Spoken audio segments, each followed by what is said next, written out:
All right, I'm back just in time for news by the numbers. First, $543 million. That's how much money Medicare overpaid in 2010 and will likely never get any of it back. Yep, the Inspector General says that's because Medicare lost information about providers. I guess it happens. Next, $500,000. That's how much in jewels was stolen from a store at Atlantic City's Borgata Casino. Police hoping these surveillance pictures will lead them to 3 suspects. I don't think so. Finally, $3,600. That's how much cash was found inside a Taco Bell takeout bag. The customer who found it returned the money, but didn't get his tacos. All right, NSA leaker Edward Snowden speaking out for the first time since getting stuck in the Moscow airport, saying he, quote, remains free and able to publish information that serves the public interest, close quote. And according to the journalist who broke Snowden's first story, there's a lot more to come. That journalist, Glenn Greenwald of the Guardian newspaper, is my guest this morning. Glenn, thank you for joining us. So you say you have another big NSA scoop. Do you care to break it right here, right now? Unfortunately, Eric, you're going to have to wait along with everybody else until our stories are published. But I will say that there are vast programs of both domestic and international spying that the world will be shocked to learn about that the NSA is engaged in with no democratic accountability, and that's what's driving our reporting. You know, Glenn, yesterday, Ed Snowden released a letter to the world about the Obama administration. I'm going to paraphrase here a little bit. He's saying that the Obama administration, they're not afraid of me, Ed Snowden. They're afraid of a constitutionally informed public. Question. Do you think the Obama administration wants Snowden to come back to the U.S., or is that going to look bad for them to have him in a U.S. court? I think what the Obama administration wants and has been trying to establish for the last almost 5 years now with the unprecedented war on whistleblowers that it is waging is to make it so that everybody is petrified of coming forward with information about what our political officials are doing in the dark that is deceitful, illegal, or corrupt.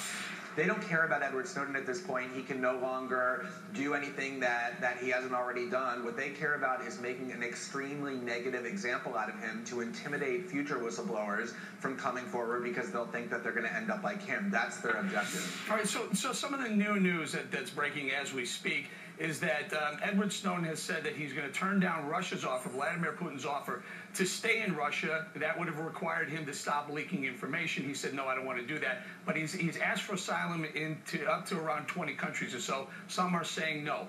What's the end game here for Ed Snowden?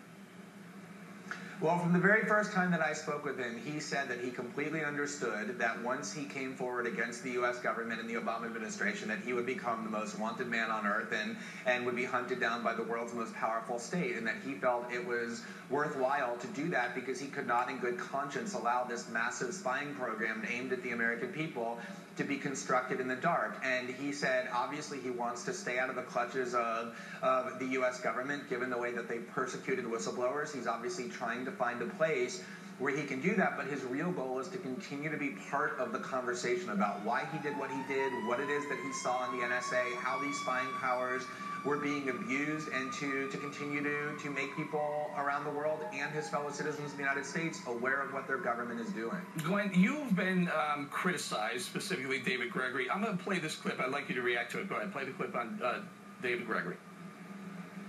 Why shouldn't you, Mr. Greenwald, be charged with a crime?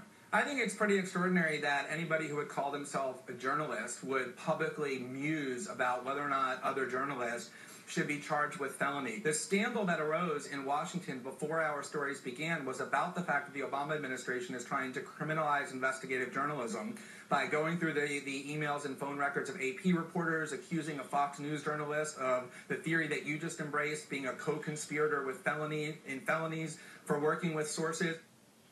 Glenn, has David Gregory contacted you, apologized?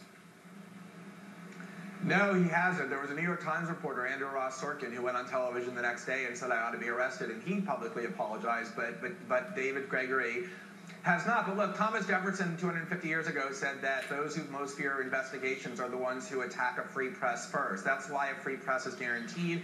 so that I can, as a journalist, tell my fellow citizens that the government is collecting all of their phone records and email records and tapping into their Facebook conversations and Google chats and Skype telephone calls. This is what journalism is about, shining a light on what the most powerful people in the country are doing to them in the dark. So we're going to continue to do that no matter what David Gregory and his friends say. Running out of time, Glenn, yes or no, have you been in contact with Ed Snowden recently?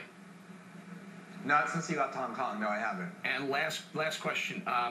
There was a report that a laptop of yours was stolen from your apartment. I think you may have said that. Is that true? Do you have any idea who has that laptop? No, I had talked to my partner about sending him encrypted files. 2 days later, his laptop was stolen from our house. We have no idea if it's connected to anything, but we just know it was stolen and nothing else was. All right, we're going to go. The NSA scandal, a lot more scoop. You want to do it now? Last chance? Just wait a little bit and you'll have it. All right, well, I tried. All right, Glenn Greenwald, thank you very much for joining us this morning. Thanks, Eric. Okay, have you seen this video? A baby girl who knows...